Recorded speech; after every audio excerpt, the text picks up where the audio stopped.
المشاهدين ومتابعي قناة كورة لوكر من جميع أنحاء العالم. النهارده معنا تقرير عن اللاعب خالد شراحيلي. خالد شراحيلي لاعب كرة قدم سعودي يلعب حاليا في مركز حارس مرمى، يلعب في نادي الشعيب.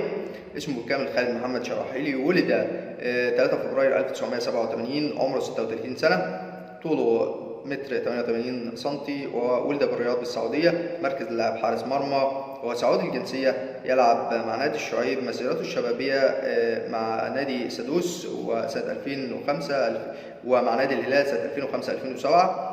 أما عن مسيرته الاحترافية مع نادي الهلال السعودي سنة 2007-2017، ومع نادي الرائد إعارة سنة 2008-2009، ومع نادي الرائد إعارة أيضا سنة 2017، ومع نادي الفيصلي، ومع نادي أحد الرياضي سنة 2019، ومع نادي دنق، ومع نادي أحد سنة 2021، وأيضا مع نادي الشعيب سنة 2022، ولعب مع منتخب السعودية سنة 2015-2017.